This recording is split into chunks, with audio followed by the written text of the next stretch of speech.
please be seated.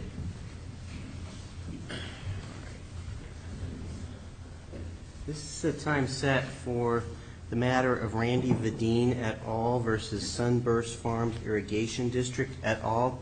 This is LC 2011, matter 415. Let me begin by asking counsel to please announce their appearances for our record. Thank you, Your Honor. Anthony Sontakis on behalf of Randy Videen and Vaughn Jones. Thank you, Mr. Sontakis.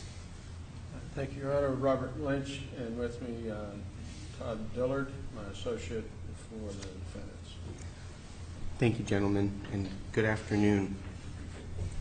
Counsel, we had today set as an oral argument on some pending motions, and the briefing has been a little bit convoluted, but let me list out for you what I have read so that you can be sure that I have read everything, and if there's something that you think I've missed, I'd ask you to let me know. But I think I've read everything that you've submitted that's related to this matter, but let me go through briefly.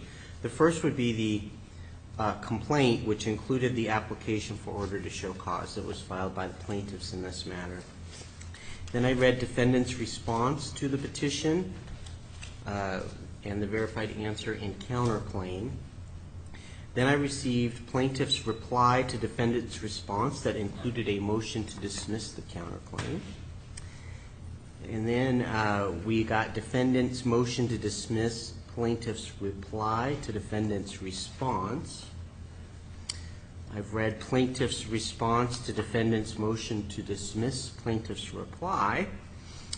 I then received defendant's response in opposition to plaintiff's motion to dismiss defendant's counterclaim.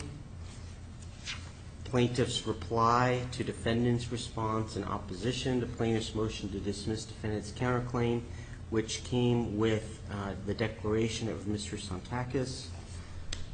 Then I received defendant's reply to plaintiff's reply to defendant's response in opposition to plaintiff's motion to dismiss defendant's counterclaim with an accompanying declaration of Robert Lynch.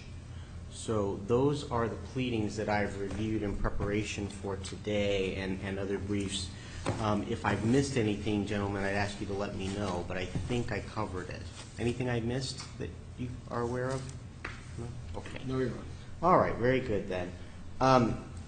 So we've got a number of things to address today, but I'd like to begin, I think, with Mr. Sontakis because in addition to these motions to dismiss, we're also dealing with the application itself, and so we'll start with the plaintiff, and then we'll hear from the defense. And we had set, gentlemen, just so we're all on the same page, we had set 30 minutes aside for today, and so if that would be 15 minutes per side, and if you'd like to save a couple of minutes, we'll go plaintiff, defendant, in that order, if either of you would like to save a couple minutes for rebuttal.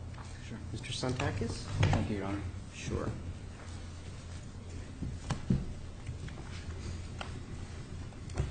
Good afternoon, Your Honor, and may it please the Court. Your Honor, the district's behavior in this action, including both the public records action and the counterclaim against my clients, constitutes an attempt by the district to silence its critics, to deter public participation in the political process, to evade the principles of operational transparency in government, and to preclude the disclosure of records that likely contain evidence of government maladministration. I'd like to begin, of course, with the public records action, since that's the original complaint that we filed with the application. Your Honor, the law is quite clear that there's a presumption that public records will be disclosed. In fact, the district concedes exactly that point in paragraph 22 of their counterclaim, where they cite the Griffiths v. Pinal County case for exactly that proposition. So given the presumption in favor of disclosure, it is up to the district to overcome that presumption in this case as it relates to the public records.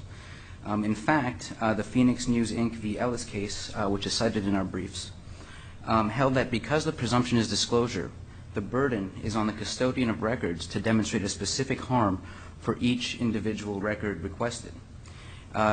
Further, the Arizona Supreme Court has expressly recognized 3 legal grounds for overcoming the presumption of disclosure and has enumerated them as concerns of privacy,